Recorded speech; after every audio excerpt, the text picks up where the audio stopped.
Bendiciones, salud y paz en esta hora, en este tiempo, en este momento, para mis amigos, mis hermanos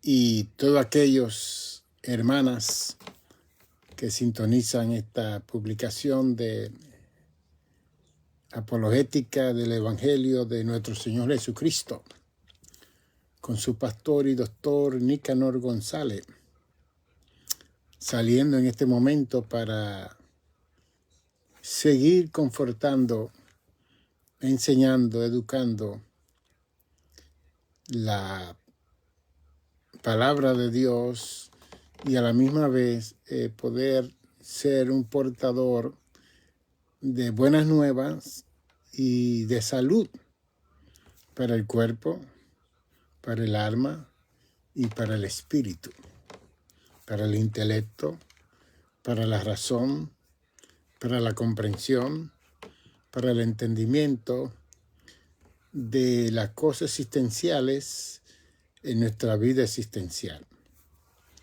Queremos seguir con cada uno de ustedes para poder ayudarlo a tener una mejor comprensión de los asuntos de la vida cotidiana y de toda la realidad que estamos nosotros viviendo en este planeta Tierra y en este tiempo final.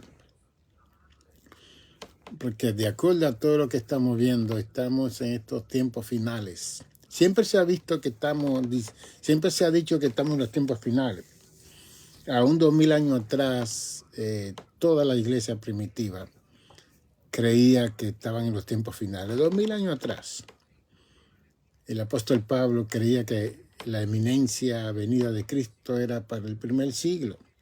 La iglesia primitiva se movió en ese mover diciendo que Cristo también venía para el primer siglo. Qué bien interesante toda esa dinámica que hubo. Y como historiador de la iglesia voy a hacer conexiones con estas cosas con ustedes para que podamos seguir creciendo y aprendiendo en este particular.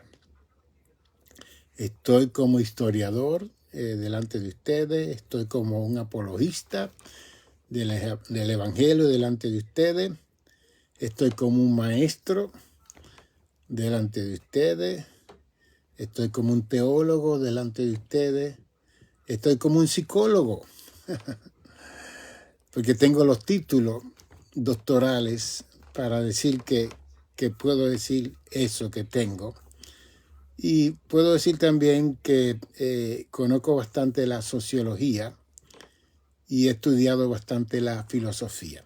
Aquí que esas 4 ramas que tienen que ver con el saber. Porque filo es amor, sofía es ciencia.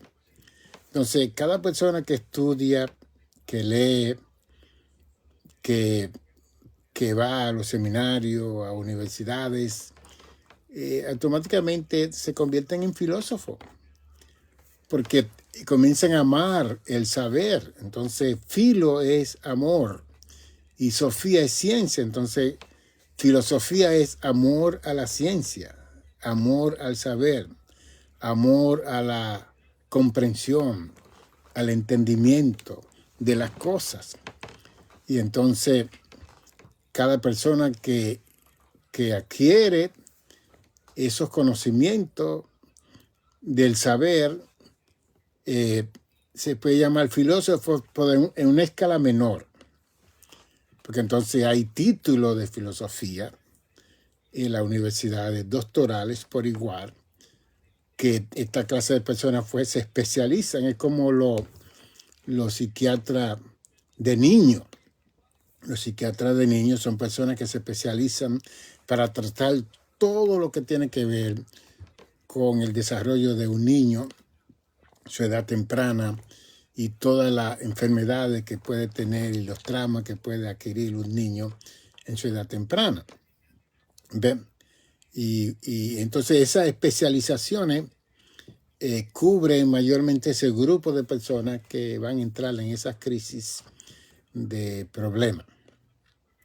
En el caso mío, cuando yo estudié, por ejemplo, teología en el Seminario Teológico de Nueva York, nosotros estudiamos todas las clases de teología que habían.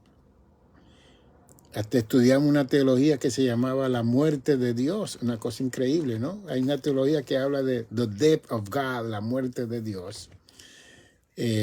Y simplemente esta teología lo que enseña es que cuando uno es niño, adolescente, joven, Dios es una realidad, una necesidad para esas edades de las personas. Y después cuando uno llega adulto, que ya uno no necesita a Dios, porque como que Dios en la edad temprana, en la adolescencia, era como un support system, un sistema de soporte para ese periodo de tiempo en las personas. Y entonces Dios estaba vivo, Dios era lo más real. Y entonces ellos dicen que cuando ya uno llega al joven adulto, que comienza a los 25 años en adelante, que es la plenitud de la vida, que comienza de 25 a 35, que ya no hay necesidad de Dios. Así que no toda la teología, porque teología tiene que ver con el discurso de Dios, que es la otra situación, pero no toda la teología enseña acerca de la realidad de la existencia de Dios. Y no le enseñan de acuerdo a la palabra de Dios. Porque si vamos a enseñar teología, tenemos que usar este libro sagrado, la Santa Biblia, ¿no?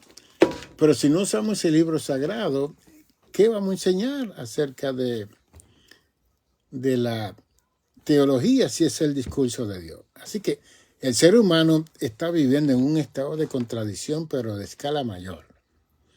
Pero en este particular, quiero tratar un asunto importante con todos ustedes, porque estoy mirando el horario. Ayer yo entré, hoy quería entrar, pero tuve situaciones con mi teléfono y todo. Estoy tratando de dominar el sistema de la internet y la comunicación con ustedes y estoy aprendiendo con ustedes. Pero sí,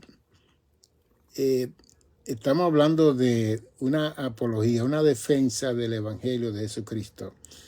Y estamos hablando de todo lo que enseñó Jesucristo como fundador de la iglesia a la iglesia. Y estamos tratando de contextualizar el contexto del Evangelio del primer siglo y cómo ese contexto del Evangelio del primer siglo se contextualiza a la realidad que está viviendo la iglesia. Hoy en día hay más de 40 millones de iglesias en el mundo y siempre lo voy a mencionar, ese número, para que podamos entender, porque aquí en Estados Unidos tenemos casi 900.000 iglesias, 900.000 iglesias en los Estados Unidos.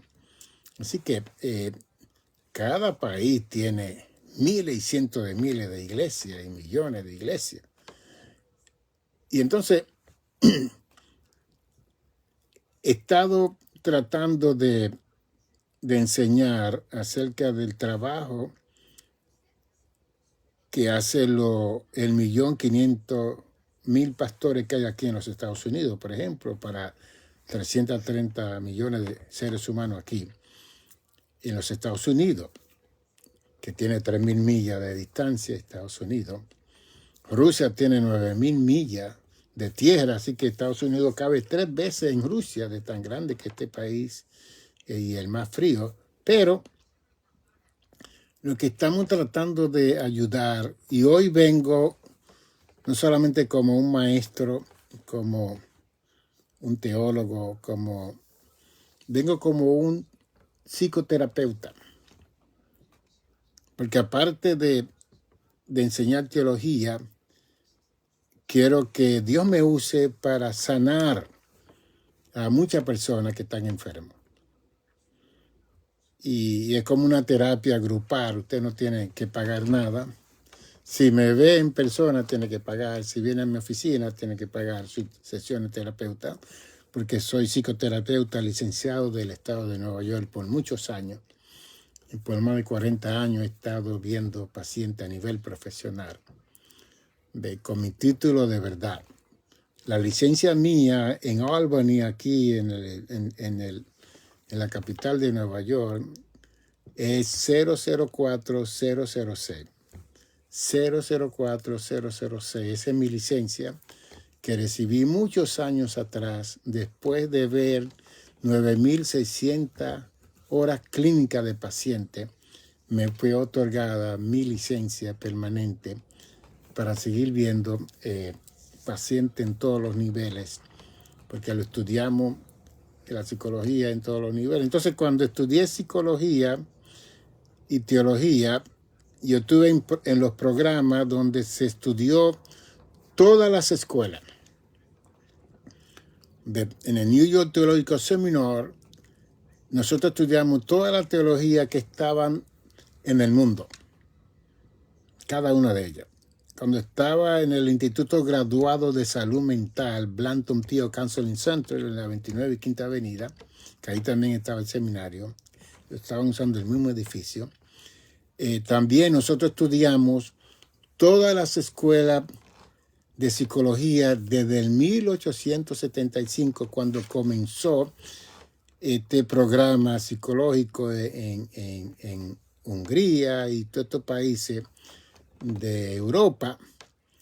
Y precisamente Sigmundo Freud, él era un neurólogo para el 1875 y esa fecha, y a él le gustó tanto la psicología que se convirtió en el padre del psicoanálisis, donde la gente lo acuesta en un couch, el psicoanalista está detrás y la persona está hablando,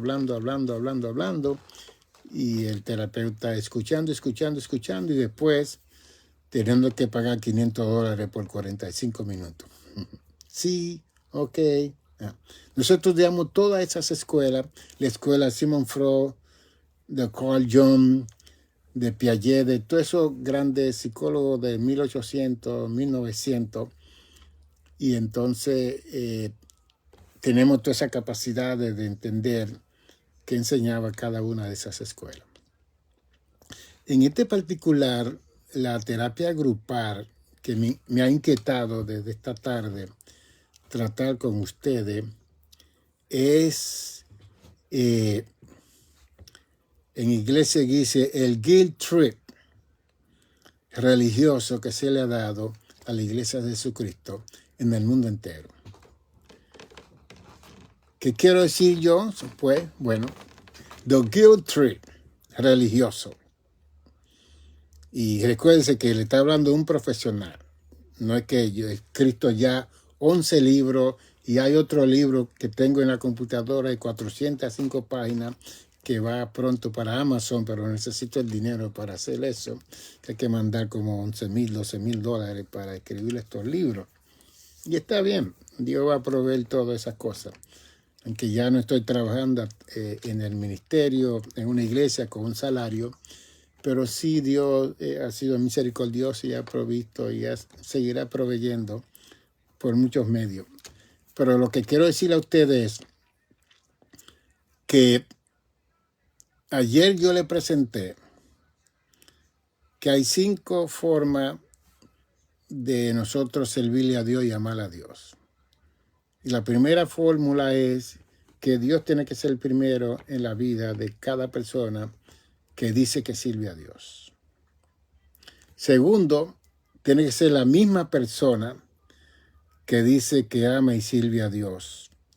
Tiene que ser el segundo. Tercero, si está casado y tiene esposa o familia, se convierte la familia en el tercer puesto de servicio a Dios. Cuarto, el trabajo secular que tiene la persona que sirve a Dios. Y quinto, la iglesia. Fifth place is the church, the temple. the sanctuary, the house of prayer. ¿Okay? Así que la iglesia queda en el quinto lugar en ese orden para nosotros poder tener una vida balanceada y equilibrada. Yo quería traer eso de mi corazón a ustedes porque en estos 40 y pico de millones de púlpitos que hay, en estas 40 y pico millones de iglesias en el mundo, desafortunadamente, después de yo estar 44 años en una sola iglesia administrando día y noche, y también fui parte de esa situación de enseñanza, que hoy en día vamos ahora a desconstruir, a descontextualizar esa situación para ver si aprendemos un poquito y sanamos a nuestro pueblo. Entonces, el sentido de culpa religioso es que esa ecuación que yo le presenté de estas 5 partes se ha cambiado, está tergiversada. Entonces, el primer punto para muchas personas es la iglesia. Es la iglesia. Tengo que salvarme en la iglesia, yo tengo que ir a la casa de oración, ahí es. Y después la persona queda, no queda en el segundo plano, ni la familia por igual queda en segundo plano, sino la iglesia, el santuario. Y después que yo estudié psicología para los 90, yo comencé a aprender mucho y ayudar a mi congregación, que pastoreé por 44 años de edad, de ayudar a la familia a complementarse, a unirse, a amarse, a cuidarse y a tener tiempo no de cantidad, sino de calidad, tiempo de calidad. Y cada vez que yo veía un hermano en la iglesia, día y noche, yo lo llamaba a la oficina y le decía, ¿qué pasa con usted en su casa? What's going on with you in your house and your wife and your children? No, que Dios me llamó al ministerio y yo tengo que estar aquí en el santuario y no vaya a atender su casa. Que necesita estar en su casa. Yo recuerdo una noche que una esposa vino y me dijo, pastor, mi esposo no está, él está aquí guiando el autobús, él está aquí arreglando, él hacía de todo. Y cuando él llegó de traer los hermanos en la van, dije, dame la llave. Tu ministerio es atender a tu esposa y tus hijos. Pero pastor, que Dios me llamó. No, Dios te llamó a atender tu casa y tu familia. Y gracias a Dios que Él me dio la llave, buscamos otro chofer que tuviera más tiempo para eso. Y entonces, por lo menos murió con su esposa y todo. Y eso le salvó su matrimonio. Entonces, descubrimos que hay muchas personas que quieren estar en la iglesia día y noche porque se están escapando de las responsabilidades con su esposa y sus hijos de la casa. Y están usando la excusa que tienen que estar en la iglesia trabajando y haciendo de todo, pero eso es mentira. Es una excusa de la responsabilidad primaria que tiene que tener cada sacerdote de su casa. Tiene que ser su casa. No es los hermanos y las hermanas de la iglesia. Y por eso es que hay tantas disfunciones en todas estas iglesias del mundo, porque muchas personas han confundido el ministerio que tienen que estar desarrollando, que no es el ministerio de la iglesia local, es la casa, porque si la casa está bien, la iglesia va a estar bien. Y se lo estoy enseñando esto a los pastores. Cuando usted va entre otros hermanos que están día y noche orando y ayunando en la casa y vigilando y todo, están huyendo de un problema. Oigan al psicólogo de ustedes. Yo voy a ser psicólogo de ustedes. Óiganlo. Llámenlo a la oficina. Pregúntenle, what's going on? What's happening? No, que yo siento un deseo. Dios me llamó para ayunar 40 días que es la iglesia. Bueno, le pediste permiso a tu esposa como dice 1 Corintios 7. Que no se puede hacer eso sin mutuo consentimiento Aquí lo dice Pablo. No, es que Dios fue que me dijo. Ah, bueno. Porque si la esposa dice, no, tú no vas a ayunar 40 días y 40 noches, te tiene que someterse a su esposo o a su esposo, porque hay mujeres que hacen eso también. Entonces, si vamos a vivir el Evangelio, vamos a ser no solamente práctico en el Evangelio, sino pragmático. Y la otra frase que usó Gustavo Gutiérrez, que fue el que trajo la teología de liberación en Perú, y después Jen Cohn aquí en los Estados Unidos, cuando era maestro del seminario de Union Theological Seminar, que en los 60 Gustavo Gutiérrez era un sacerdote como Martín Lutero. Martín Lutero era un tremendo sacerdote del 1517 allá en Alemania. Y él era un profesor, un maestro, un catedrático. Y él enseñaba, y él estaba a tiempo completo enseñando como maestro y todo, hasta que vio unos déficits en la Iglesia Católica y él decidió no rebelarse contra, sino presentarle al Papa y a los cardinales de aquel entonces que teníamos que cambiar la historia. Y entonces la Iglesia no quiso cambiar la historia y entonces ahí se levantó lo que se llama el protestantismo, 1517. Y la historia dice que el Papa de aquel entonces invitó a Martín Lutero a una cenita. Lo llamaron a una cena, eso fue en 1523. Lo llamaron a una cenita después que él hizo todo ese revuelo en Alemania. Y le dieron a Martín Lutero, mira, sal corriendo de tu esta área porque te van a matar. Esa cena es para envenenarte y matarte, que tú has hecho una situación crítica de revolución en la Iglesia Católica. Y de ahí salió el protestantismo. Y Martín Lutero, ¿qué no escribió? Hasta que vino Juan Calvino, 1567 en adelante, y sistematizó toda esa situación que presentó Martín Lutero en su teología del protestantismo. Esas son historias.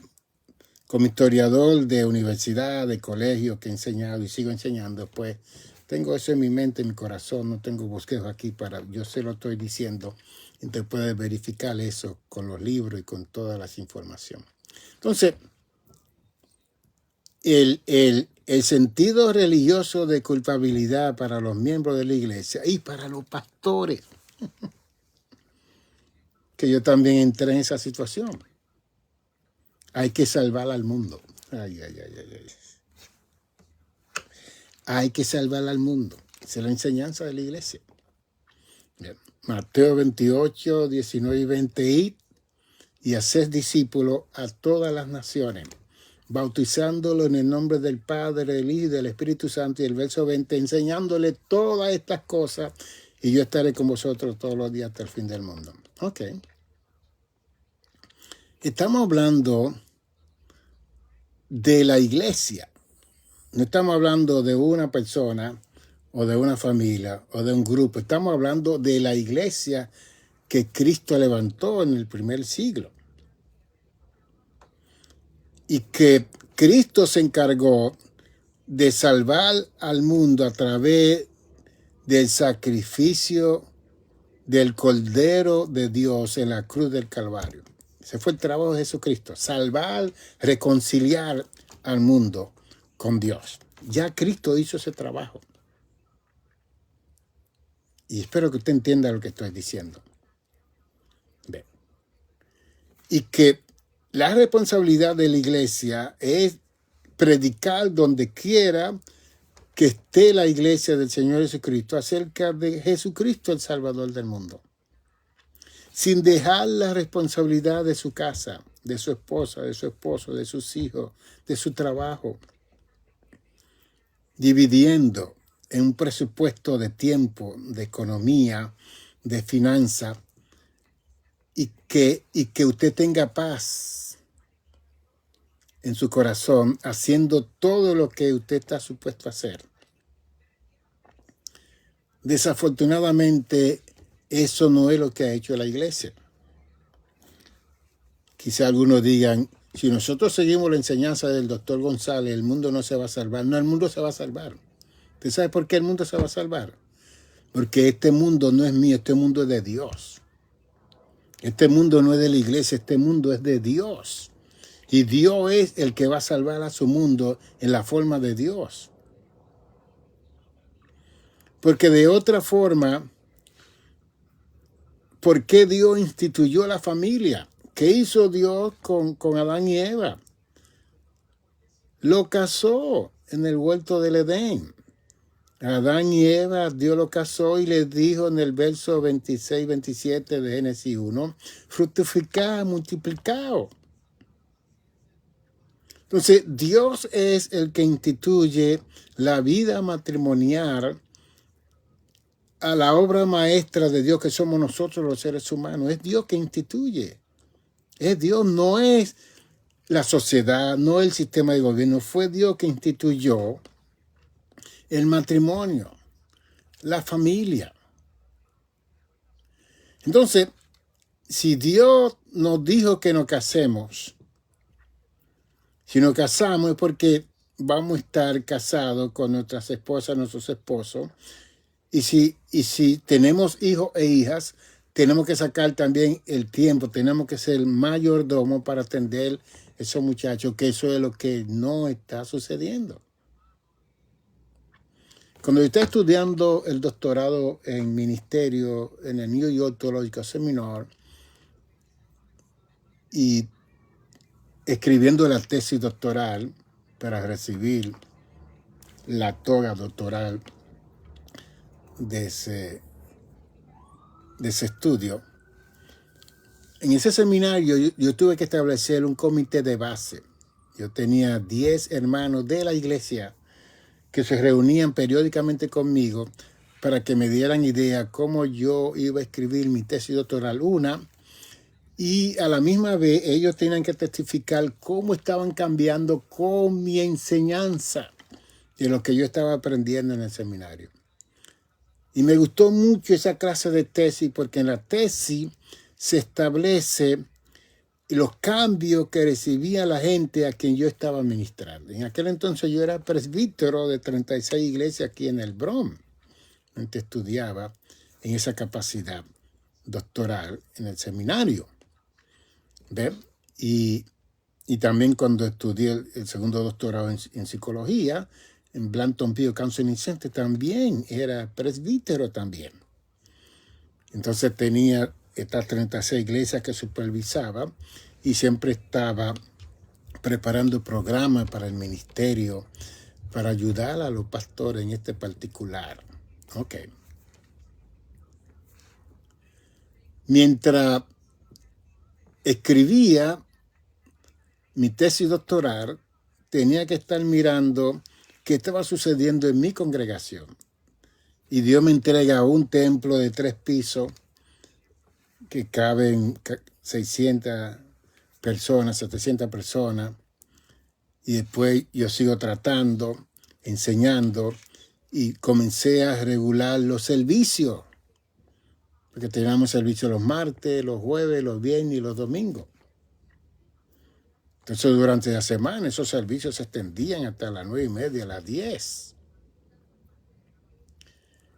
Y esos niños tenían que acostarse a las 10:30, a las 11, porque tenían que llevarlo en el autobús, en la van. Y yo comencé a crear conciencia. ¿Qué está sucediendo con esto? Entonces comenzamos a regularizar el tiempo para que los niños estuvieran más temprano en sus hogares para poder dormir, para levantarse temprano para ir a las escuelas. Y hasta el día de hoy yo veo van. A veces si yo ando por ahí a las 11 de la noche en una diligencia o algo, veo vanes, autobuses llenos de niños, de jóvenes que han salido de los servicios durante la semana. Entonces nosotros, la iglesia, no podemos propagar el analfabetismo para este tiempo, menos todavía. Entonces, el guío o el sentido de culpa que le hemos tirado a la juventud y a los niños es que no hay que estudiar, que ya Cristo viene. Sí. Que esto no es con estudio, ni doctorado, ni ciencia, ni psicología, ni nada, que es rodillite y ayunite. Una cosa increíble. Todavía se están oyendo esa clase de mensajes para esta época, cuando el mundo está tan diverso. Porque hace 2600 años atrás, Daniel en el capítulo 12, verso 4, dijo: y muchos correrán de aquí para allá y la ciencia se aumentará. Aquí se decía años atrás que la persona que no tuviese conocimiento de computadora para el 2013 no iba a poder funcionar en este mundo. Así se decía anteriormente, antes de venir la computadora en el 1986. Yo recuerdo que nos dieron una clase en el seminario de la computadora que vinieron cuando yo trabajaba en NYU America Center para los 70 y 80, que introducieron la computadora a las oficinas. Todo eso fue un caos. Tuvimos que ser entrenados para estas cosas. Entonces, si uno niega el conocimiento, está negando la profecía de Daniel, que la ciencia se aumentará. Mire, usted está en su casa, lo más tranquilo. Yo estoy aquí en mi casa enseñándole estas cosas a ustedes. Esto no se podía hacer unos cuantos años atrás. Y gloria a Dios por esto. Entonces, ¿cómo vamos a atacar esto? ¿Cómo vamos a predicar de los púlpitos que no hay que estudiar cuando todos esos niños están ahí? Cuando esos jóvenes están ahí, que necesitamos estos jóvenes que sean científicos, políticos, senadores, abogados, para que puedan defender mejor la causa del evangelio en esas respectivas profesiones. Yo soy un psicólogo con mi licencia del Estado de Nueva York. Yo siento que yo puedo ayudar mejor a cualquier persona en la capacidad de psicología y teología, porque la hemos estudiado en los niveles mayores. Entonces, para sanar al pastorado, que yo doy muchas conferencias a los pastores en convenciones y a líderes, porque he sido pastor de pastores, como asistente a superintendente por 23 años del Distrito Hispano del Este, supervisando algunas 500 iglesias en 17 estados del noroeste de los Estados Unidos, pues tengo esa capacidad, 11 años de presbítero. En práctica, hemos conocido esta dinámica y hoy en día nos estamos sentando para conversar con cada uno de ustedes, para ver cómo nos sanamos con el sentido de culpa. El Salmo 24 dice: de Jehová es la tierra y su plenitud, el mundo y lo que en él habitan. ¿De quién es la tierra? De Dios. ¿Es de la iglesia? No. ¿Es de usted? No. Entonces, no solamente que dice que la tierra es de Dios, sino el mundo y lo que en él habitan. Todos los 8.1 billones de habitantes que hay en la tierra le pertenecen al Señor. Y esos 8.1 billones de habitantes fueron reconciliados en la cruz del Calvario 2000 años atrás por el Hijo de Dios, el Cordero Pascual que dio su vida por todo ello. Y que nosotros simplemente tenemos que decirle de ese amor, de esa reconciliación, de esa restauración, de esa reparación que hubo en el Calvario para que ellos sean salvos. Y como dice Romanos 10:17, que la fe viene por el oír y el oír por la palabra de Dios. Y en Hebreo 11:1 dice: pues la fe, la certeza de lo que se espera, la convicción de lo que no se ve. Y en Hebreo 11:6 también establece que el que se acerca a Dios crea que le hay. ¿Ve? Usted tiene que creer. Entonces, para creer hay que oír. Y para oír, la palabra de Dios va a crear la fe necesaria que usted necesita para que cuando venga ese momento de muerte, usted pueda confesar a Jesús y irse para el cielo. Pero las situaciones del sentido de culpa que tienen los pastores, los líderes y muchos dentro de las congregaciones es que ellos tienen que estar 24/7 ayunando, orando, consagrado para que el mundo sea salvo. Aunque se pierda mi esposo, aunque mi esposo se divorcie de mí, aunque mi esposa se divorcie de mí, aunque mis hijos se me pierdan, yo tengo que salvar al mundo. Qué triste será el cielo para muchos que alcanzaron toda su comunidad y cuando estemos en el trono del juicio de Dios, como dice Apocalipsis 20, 11 al 15, que no mencionen el nombre de su hijo, de su hija, de su nieto. Qué triste será eso. ¿Cómo vamos nosotros a experimentar ese cielo? Que supuestamente alcanzamos a todo el mundo y lo más cerca de nosotros, que fue nuestra esposa, nuestro esposo, nuestros hijos, nuestros nietos. No tuvimos tiempo porque estábamos tan ocupados en la obra del Señor, que nos olvidamos del Señor de la obra y la intención del Señor de esa obra para salvarnos a nosotros primero y salvar lo que estaba al lado de nosotros. Así que hoy vamos a ver si usted duerme bien después de esta enseñanza para que se le vaya ese sentido de culpa. Dios no lo llamó a usted a salvar al mundo. El mundo le pertenece a Dios. Usted va a hacer todo lo que usted pueda de acuerdo al tiempo y la capacidad económica que usted tenga para ayudar a cualquier persona. Y lo va a hacer con boundary, limitation. Usted va a tener límite, va a tener frontera, porque se cumple hoy en día, si estamos en los últimos tiempos, Mateo 24, verso 12, que por causa de la maldad, el amor de muchos se enfriará. Y después el verso 13 dice, y el que persevere hasta el fin, ese será salvo. How about that? Que en medio de todo lo que usted puede hacer, Dios nos llama a usted y a mí a perseverar hasta el fin para ser salvo. Pero usted no puede estar perseverando hasta el fin cuando está perdiendo a su esposa, su esposo, sus hijos, su nieto y su familia inmediata, que va a estar con un sentido de culpa que no va a poder vivir. No va a poder estar funcionando.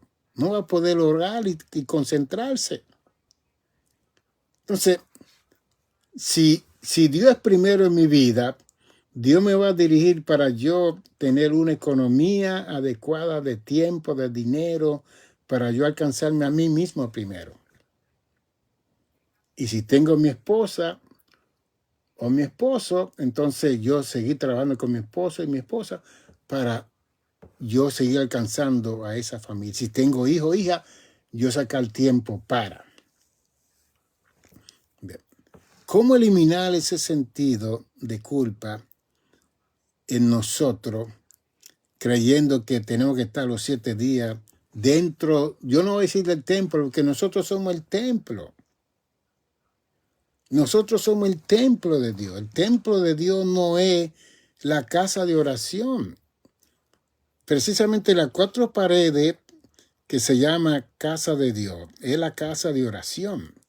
Pero el templo donde mora Dios no es la casa de oración, es en mí. Yo soy el templo de Dios. Entonces, cuando yo voy a la casa de oración, yo llevo a Dios al templo. Yo no encuentro a Dios en el templo, porque yo soy el templo. ¿Capiche? ¿Understand? ¿Comprende? Entonces, la idea es que tenemos que hacer una reevaluación de los lentes que tenemos para interpretar el texto bíblico. Cuando miramos el contexto histórico del asunto de los matrimonios del primer siglo, no se puede comparar al tiempo de nosotros, no se puede comparar de ninguna forma. Porque en el primer siglo los matrimonios eran arreglados. Las mujeres, los hombres la compraban a los padres, daban dinero, yo quiero a su hija. Hombre de 40 años pidiendo muchachas de 12 y 13 años. Que aquí esa clase de hombres van presos en esta sociedad con los social work. Porque es un abuso. Entonces, cuando miramos la historia del texto bíblico, tenemos que ir 2000 años atrás para ver cuál era el contexto histórico que había en relación a los matrimonios. ¿Ve? Que Pablo aún le dice a las mujeres que no hablen en la iglesia porque iban a interrumpir a los maestros y a los predicadores, que le pregunten a su esposo en la casa. Ahora, ¿cuál era el contexto histórico? Pues el contexto histórico era que habían 3 continentes reconocidos, ahora hay 7. Estaba Asia, África e Europa. Y en esos 3 continentes había un componente de población de 235, 240 millones. Eso es lo que dice la historia. 240 millones de población en esos 3 continentes. Que dice la historia que el 95% de esos 240 millones del primer siglo de población en esos 3 continentes no sabía leer ni escribir. Y lo que sabían leer y escribir era un 5%, y ese 5% eran hombres, que las mujeres no las permitían ir a las escuelas. Las mujeres era para dar la luz, para atender a su esposo en su casa. Por eso es que cuando venía un apóstol Pablo a enseñar, estaba Juanita preguntándole a Juanito, ¿qué es lo que quiere decir el apóstol Pablo cuando dice soteriología?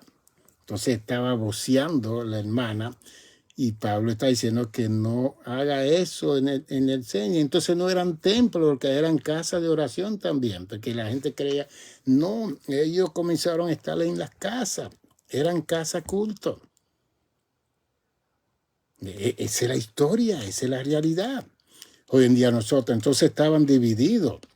Los hombres no se podían sentar con su esposa al lado porque no lo permiten. Hasta el día de hoy usted va a Jerusalén, a la muralla de lamentaciones que yo fui, y ahí a la mano derecha es para las mujeres, a la mano izquierda es para los hombres.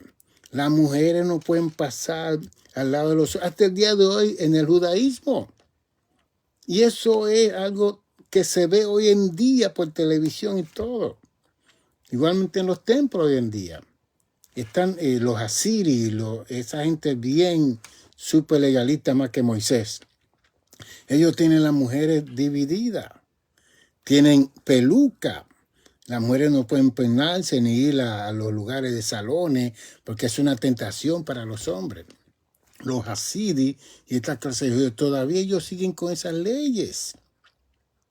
Nosotros somos cristianos judaicos que tenemos toda la enseñanza del judaísmo, pero ahora vivimos la gracia de Jesucristo, que es diferente, porque como dice Juan 1:17, que Moisés fue el que trajo la ley, pero Cristo trajo la gracia y la verdad. Y él es el fundador de la iglesia. Entonces, ¿qué les quiero decir a ustedes? Que cuando nosotros vemos los matrimonios del primer siglo que eran arreglados, la mujer hacía silencio y estaba sometida al hombre 100%. No trabajaba la mujer, no iba a ningún lugar. Tenía que estar criando, y entonces tenía 10, 15 muchachos, 10, 8 muchachos en la casa, porque no había forma de tener un programa para tener los hijos que se necesitaban tener. Entonces, es un problema tratar de aplicar la Biblia descontextualizando la historia y la cultura, la tradición, la costumbre, la liturgia, la ceremonia, el culto que había en aquel entonces al tiempo de nosotros. Hay mujeres hoy en día que trabajan y ganan más dinero que su esposo, que tienen profesiones, que han ido a las universidades, que no pueden estar todo el tiempo en el templo. Hay otras mujeres que están solas, que pueden estar los 7 días en la iglesia, pueden orar todo el tiempo, no tienen marido, no tienen hijos, no tienen a nadie, pues está bien.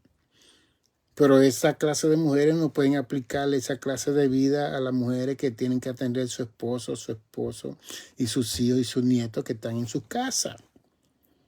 Y ahí es donde está el guilt, el sentido de culpa que se oyen en los púlpitos, que se oyen en la enseñanza, y estamos en un estado de confusión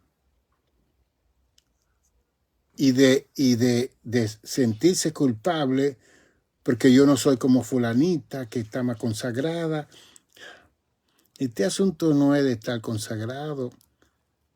Mateo 24:13, el que persevere hasta el fin, este será salvo. ¿Ve? Efesios 2:8, no es por obra que somos salvos, es por gracia. Y la gracia de Dios que nos ha salvado. Usted puede hacer 80,000 obras, fantástico, gloria a Dios. Pero en 1 Corintios habla que esas obras van a ser pasadas por el fuego. Si esa obra que usted está haciendo es para competir, para que la gente vea que usted es la que hace, que usted es el que hace, esa obra se va a quemar. Eso son hojarascas, van a ser quemadas. No se va a recibir galardones por esas obras. La iglesia no debe estar en competencia. Pablo nos enseña que tenemos que competirle con Cristo y con Cristo no se puede competir. Los pastores estamos en competencia. Yo voy a tener 3,000, 5,000 miembros, 20,000 miembros, 40,000 miembros, pero es que la estadística dice que cuando una iglesia pasa de 100 miembros ya el pastor no puede funcionar bien. Imagínense miles de miembros. Y cuando digo que no puede funcionar bien, es que no puede alcanzar a ese grupo de personas. ¿Por qué usted cree que Cristo por 3 años y medio se quedó con 12? Se quedó con 12, tranquilo. Y andaba con ellos, vivía con ellos y todo. Y comían 12. Había miles que seguían a Cristo, pero los 12 estaban con Cristo día y noche. Y esos 12 estaban más perdidos que los que estaban afuera, que casi no entendían lo que Cristo enseñaba y hablaba. Siempre estaban preguntando. Y Pedro era uno de ellos que siempre estaba preguntando, diciendo lo que no era. ¿Ve? Así que Cristo tuvo la experiencia que en 3 años y medio enseñó a 12 personas y uno de ellos, el tesorero, lo traicionó y lo vendió por 30 piezas de plata, que eran $20 en este tiempo. Y cuando Cristo fue agarrado preso en el Monte de los Olivos, todos salieron huyendo. ¿Qué experiencia la de Jesús? Yo tuve 44 años en una iglesia sin salir, ahí, ministrando. No me comprometía ningún domingo con ninguna iglesia. Yo estaba ahí fiel a las 6, a las 5:30 de la mañana, todos los domingos, solito en el altar, buscando y preparando el ambiente y preparando todo para poder tocar el órgano y poder ministrar a esa congregación. Con amor lo hice, con mucha fe, con mucha confianza. Y Dios me guardó, Dios me cuidó de los maleantes, de los asaltadores, de todo, porque yo estoy aquí en el sur del Bronx, vivo aquí 57 años y hasta el día de hoy todo ha sido tranquilo y bien. Y con todo esto que yo he aprendido, ahora me siento con ustedes a conversar y a hablar, porque hay pastores y líderes que no descansan. Que la cama que ellos tienen en su casa solamente la usan por la noche para dormir. Y después se levantan a medianoche porque no pueden reconciliar su sueño. Porque su mente está llena de conflictos, de los problemas que presenciaron en la congregación durante la semana o ese día. Entonces se usa la excusa, me voy a quedar orando y todo, pero no, es que hay que desactivar. ¿Y qué hay que desactivar? Ese sentido de culpa, de creer que tú tienes que salvar al mundo. El mundo es de Dios, Dios va a salvar a su mundo. Dios va a alcanzar a su mundo. Si Dios me mandó a casarme y yo siento que la mujer que yo tengo es una mujer que Dios me ha dado, pues yo tengo que disfrutar con mi mujer, como dice eh, en Proverbios 4:18.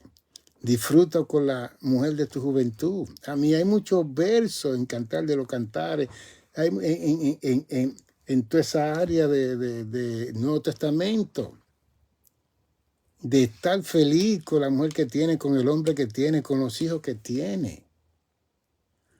Pero entonces, ¿qué nosotros hacemos?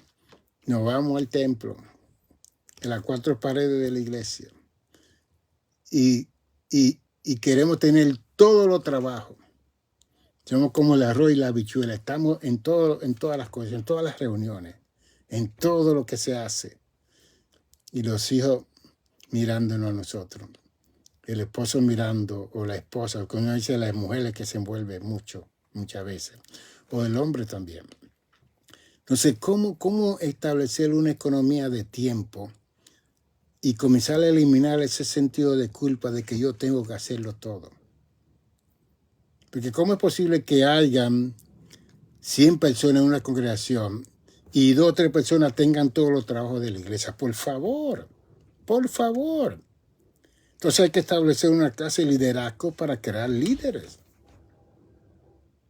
para que estas otras personas puedan tener su espacio y estar con su familia.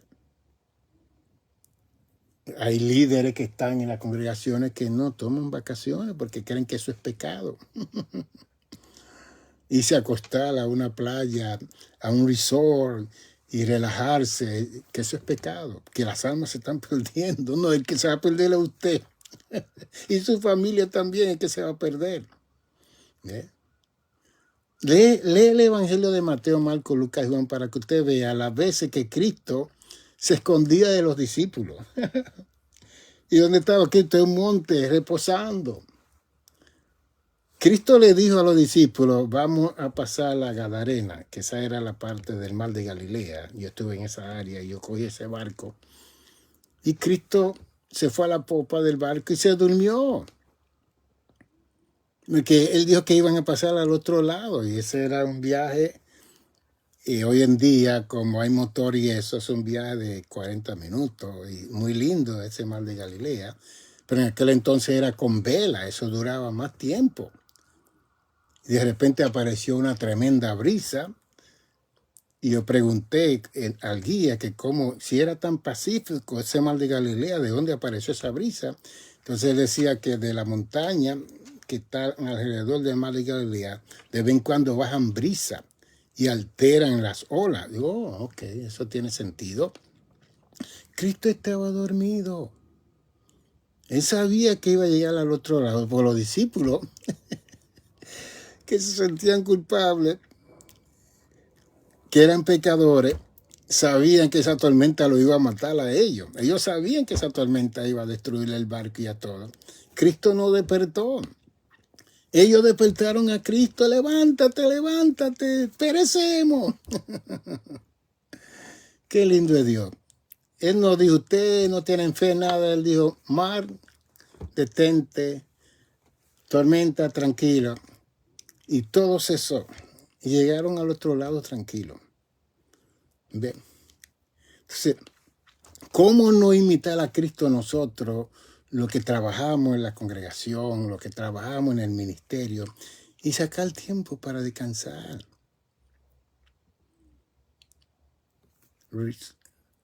Descansar y estar tranquilo, meditar. ¿Qué es lo que hacía el salmista David? Si usted David cogía su arpa y se iba a los montes a tocar. Yo, ay, mi pastor, nada. Él cantaba y se iba. Era músico. Ya en los montes siempre. Quizá usted no tiene ese talento de tocar un instrumento, pero tiene el talento de su mente. Hay personas que tienen la mente tan cargada que no pueden meditar porque la tienen cargada. Lo que están es teniendo pesadillas toda la noche.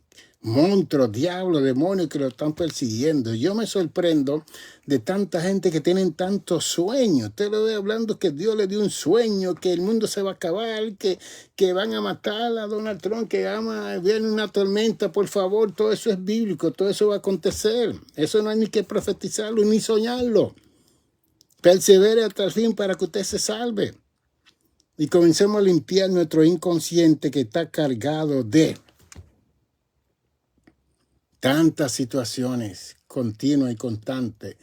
Y cómo oír un mensaje que me está creando un sentido de culpa a mí. Y yo rechazarlo en el nombre de Dios. Ahí mismo en el banco, en el asiento de la congregación, yo rechazo esa palabra. Eso no es para mí. Y tomar su esposa, sus hijos y irse a comer y ser feliz el domingo, el día que usted esté en la congregación.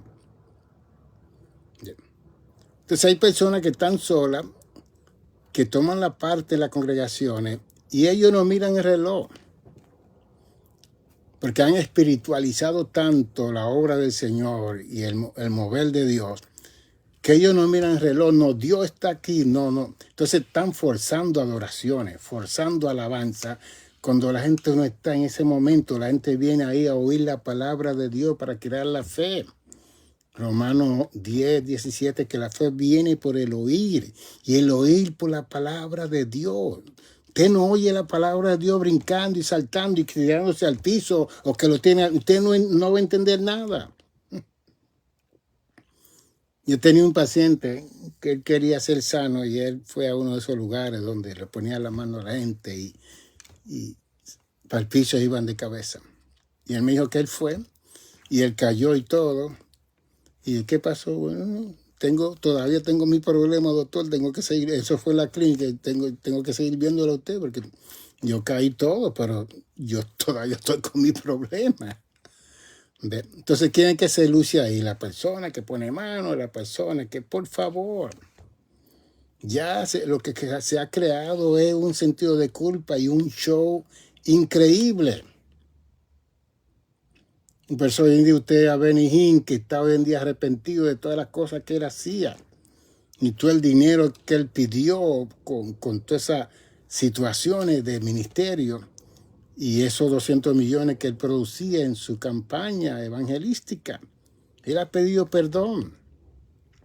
Si yo veo a Benny Hinn en un momento dado, yo le voy a decir que le devuelva parte de ese dinero que él tiene por ahí a la gente de asistencia pública, de seguro social, que le mandaron su dinerito para ayudar a su campaña, que cumpla como hizo Zaqueo, que Zaqueo era un colectador de impuestos y en vez de colectar el 1%, colectaba 10, 15 y 20% y se hizo rico Zaqueo. Y era un enanito que Cristo tuvo que ir a su casa y salvarlo. ¿Y qué dijo? O sea, que yo voy a darle el 4 y 5% a la gente que yo les robé. Y así él dio fruto de arrepentimiento. Entonces, si tanto esta gente que se han hecho multibillonarios y millonarios, y Dios lo alcanza en un momento dado, que están arrepintiéndose, que devuelvan parte de ese dinero. Porque de seguro que hay una lista de toda la gente que sigue mandando dinero, que sin poder lo mandan. Ouch. Así que no me oigan ellos porque yo entonces lo voy a corregir de acuerdo al evangelio, a la enseñanza de la palabra de Dios. Porque la fe sin obra, dice Santiago, es muerta. ¿Ven? Y hay muchas personas que dan a toda esta campaña por las obras y los portentos y las señales y los milagros. Mi hermano, usted no siga señales ni portentos ni milagros, porque en Marcos 16, 17 y 18 dice, y esta obra seguirán a los que creen. La iglesia no sigue obra, la iglesia no sigue señales, la iglesia no sigue milagros, la iglesia sigue a Jesucristo. Al contrario, las señales nos seguirán a nosotros. ¿Usted sabe lo que usted está que a las 3 de la mañana haciendo una línea para ver un hombre de Dios, una mujer de Dios? Por favor. Ese tiempo usted lo invierte en su casa orando y usted va a tener más poder que el evangelista y que aquel que usted quiere ver, porque ya es famoso. Dios nos ayude para este tiempo, porque todo es un show de Broadway, de Hollywood, una cosa increíble, con un montón de luces, con un montón de cosas. Ya no necesitamos la gloria de Dios en los púlpitos, porque todas las luces nos ciegan y hay tantas luces que iluminan artificial que Dios no viene a mostrar su gloria y su bendición, porque hemos opacado eso. Eso es otro tema. Lo que yo estoy bregando ya para terminar esta enseñanza es que tenemos que sanarnos del sentido de culpa de querer salvar al mundo cuando estamos perdiendo nuestros nietos, nuestras nietas, nuestros hijos, nuestras esposas, nuestros esposos. Y que el pastor no debe ser el esposo de su esposa, es usted. La pastora no debe ser la esposa de su esposo, es usted. Y ustedes son los que mandan en esa casa, no son los pastores, ni los obispos, ni los apóstoles, nada. Es ustedes dos que se casaron, que hicieron compromiso, que la muerte los separe. Y no deje que nadie, ningún ministerio, nadie, ningún movimiento, ni concilio, ni denominación, los separe a ustedes. Dios los untó hasta que la muerte los separe. No se envuelva tanto, creyendo que si usted no hace eso, Dios lo va a llamar a la cuenta, por favor. ¿Usted se recuerda del ladrón de la cruz? ¿Se recuerda? Ese hombre era un matador, ese hombre pertenecía a una banda de revolucionarios que querían darle un golpe de estado a Herodes, el rey de Israel, y a Pilato, el gobernador de Jerusalén. Y ellos estaban ahí presos al lado de Jesús para ser muertos. Y ese ladrón no fue miembro de ninguna iglesia, ese criminal no fue bautizado, no hizo ninguna obra, no cogió clases de doctrina, no fue al instituto bíblico, simplemente recibió una revelación del cielo, como dice Juan 6:44, que nadie viene al Hijo si el Padre no se le revela. Una revelación del Padre para ayudar al hombre de Jesús que estaba muriendo por nosotros. Y ese ladrón defendió a Jesús con el otro ladrón que le dijo, el otro quería porque el otro se perdió por un acento en la I. Porque el otro le dijo, si eres hijo de Dios, bájate tú y bájanos a nosotros. Por un acento en la I se perdió. Tiene que decirle, sí, tú eres hijo de Dios. Si eres hijo de Dios. Por un acento ahí se perdió ese. Pero el otro defendió y le dijo, nosotros somos y merecemos estar aquí. ¿Y qué hizo ese ladrón, ese criminal? Acuérdate de mí cuando venga en tu reino. Reconoció que Cristo era un rey. Reconoció que Cristo tenía un reino. Un hombre criminal. No fue bautizado, no cogió la clase que yo daba de doctrina para bautizarla, nada de eso. ¿Y qué le dijo Jesús ese mismo día? Hoy estará conmigo en el paraíso. Es increíble. O sea, que todo eso descontextualiza todo lo que hace la iglesia hoy en día para que una persona se salve. Todo. Por eso es que Cristo nos llama a hablar del evangelio a todo el mundo. Porque la idea es que cuando viene ese momento de muerte, cuando la persona recuerda que hay un Salvador, que hay un Señor, esa persona va a clamar al cielo y Dios lo va a salvar en ese momento. No importa lo que haya hecho, y la gente no cree en la gracia de Dios, no creen en eso. Pues ese es un ejemplo bien grande de ese ladrón. Una cosa increíble, ¿no? Entonces, para eliminar el sentido de culpa en nosotros, de que vamos a salvar a todo el mundo, primero, para establecer un orden de trabajo, como dice Eclesiastés 9:10, que todo lo que venga a tu mano, hazlo según sea tu fuerza. ¿Ok? No es que tienes que hacerlo. Si tú no tienes fuerza, tú no puedes hacer eso. Yo tenía un hermano anciano que él decía, pastor, yo hago de todo. Y yo, ok, gloria a Dios. había, había en la parte de abajo, en el sótano, había un alambre que estaba como desconectado y estaba como tirando chispas. Yo le dije, usted, trate de arreglarme eso. Y dice, oh no, pastor, eso yo lo respeto, yo no puedo vergar con esa cosa, porque se iba a electrocutar. Él reconoció su boundary, su límite. No trate de ser fanfarrón y comparón, tratando de hacer todo lo que usted. Si usted no sabe cantar, no pase a cantar, por favor. Deje que otro que sabe cantar cante. Si usted no sabe predicar, no pase a predicar porque se va a volver un etcétera. Va a pasar vergüenza. Deje que otro haga eso. Entonces, ¿cómo vamos a eliminar esos sentidos de culpa? Que cada persona sea usado en el don y la capacidad que Dios le ha dado, con límite, con frontera. ¿Ok? No tratando de hacer más. Quizá el pastor lo va a poner, alguien lo va a poner. No, hermano, yo no puedo hacer eso. No, pero que la Biblia dice que todo lo que tenga, sí, seguro. Pero yo no puedo hacer eso, yo no sé hacer eso.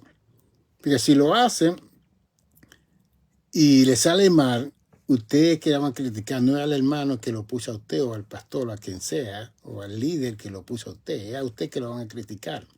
Entonces aprendamos a tener nuestros límites para eliminar esos sentidos de culpa. Porque si usted no hace algo, otro lo va a hacer. Dios tiene demasiada gente que van a hacer lo que necesitan hacer. Punto. Dios tiene gente. Elías creía que era el único profeta casi 3.100 años atrás. Él creía que era el único profeta que había. ¿Y qué le dijo la voz del cielo? Mira, yo he preservado 7.000 que no han doblado rodillas a los Baales. Así que estate tranquilito, que tú no eres el único papito aquí, el único grandote y aquí y allá. Yo tengo 7.000 que no han doblado rodillas. Oh, ok, tranquilito. Dios tiene su remanente. ¿Bien? Atiende a tu familia, atiende a tu esposa. Si tu esposa te da queja que tú nunca estás aquí, comienza a estar.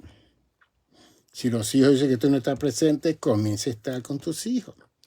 Si los nietos, yo no veo a mi abuelo, hay que hacer espacio. Que yo quiero que mis nietos, tengo 5 de ellos, 4 varones y una hembra, quiero que se salven también. Yo estoy sacando mi tiempo hoy en día más que nunca para estar con ellos y comer con ellos y dialogar con ellos. Y con mi hija también, porque el hijo de 42 años con 6 meses se me fue para el cielo. Dios tuvo que tomar control de él y atenderlo, porque yo lo atendí por todos estos años, pero Dios me habló y me dijo que iba a hacer el mejor trabajo que yo y está bien. ¿Ve? Pero eliminar el sentido de culpa religioso, que le está hablando su psicólogo a ustedes, es hacer lo que dice el Evangelio. ¿Okay? Lo que dice la palabra de Dios. Cuando Cristo iba a Betania, ahí estaba Marta y María, Cristo venía, ellos le daban masaje en los pies, le hacían torta, comida, y ellos estaban los más felices. Con Jesús y Jesús los más felices, con Lázaro y sus 2 hermanas. Cuando muere Lázaro, Cristo viene y en gratitud a todo lo que hacía Marta y María, después de 4 días Lázaro muerto, camina, muchacho, que tú todavía necesitas estar con tus hermanas, te necesitan aquí en la tierra. Y los resucita. Así de simple como se lo estoy diciendo. Y que el hombre era el que trabajaba. Las mujeres eran las que estaban en la casa, porque esa era la cultura. Y necesitaban Lázaro. Otras personas, muchachos que Cristo resucitó, que eran los que trabajaban, especialmente cuando había mujeres viudas. Cristo hizo muchos milagros, que en el capítulo 20 de Juan dice que si hubieran escrito todo lo que Cristo hizo, no hubiera manuscrito de libros que tuvieran que aguantar todo eso que Cristo hizo. Gloria a Dios por eso. Entonces, seguiremos hablando en esta semana acerca de cómo seguir eliminando ese sentido de culpa.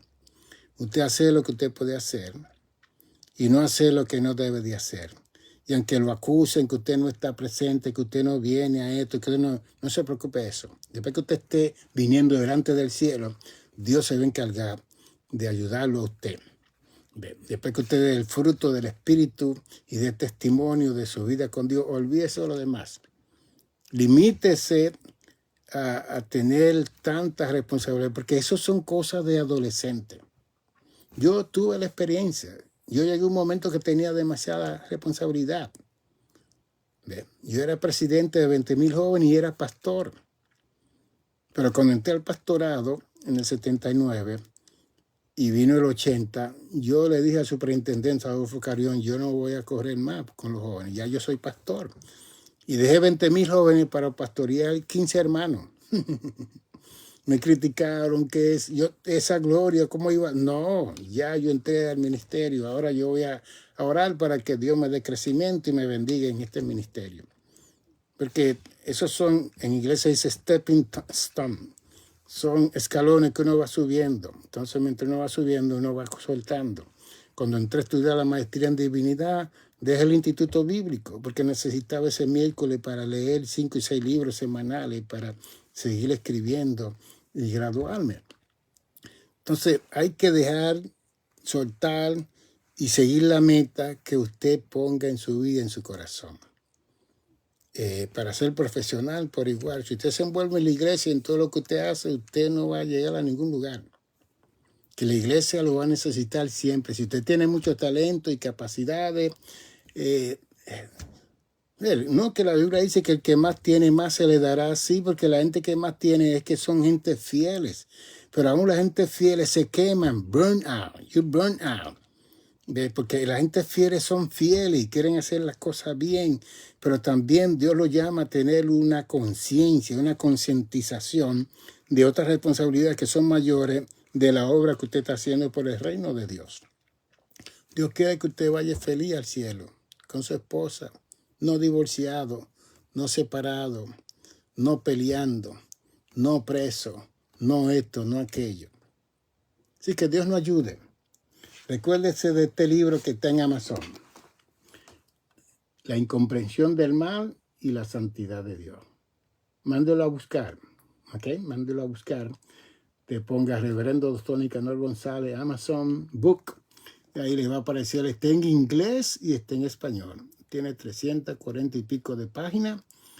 Este servidor lo escribió. Y aquí arriba tengo los 11 libros más. Con son 11 libros que hemos escrito y otro libro que tenemos aquí que lo vamos a mandar. Así que he estado retirado del ministerio, pero he estado escribiendo 2 libros en estos 2 años. Y he escrito 2 libros ya, sentado aquí. Y en este momento lo que vamos a estar enseñando, educando no a una iglesia. Vamos a estar educando a más de 40 millones de iglesias en el mundo, los que sintonicen estas emisiones que vamos a estar presentándoles en área profesional, educativa, para poder consolar, como dice 1 Corintios 14:3, el profeta que hace, edifica, consuela y exhorta. Y la palabra soltar es levantar el ánimo, consolar, edificar a la iglesia del Señor, porque hoy en día lo que hay es un disparate de gente en la red y en todos los lugares que comen por la noche y comienzan a soñar y a tener pesadillas del mundo que se va a acabar. Pero es que el mundo es de Dios. Esto le pertenece a Dios.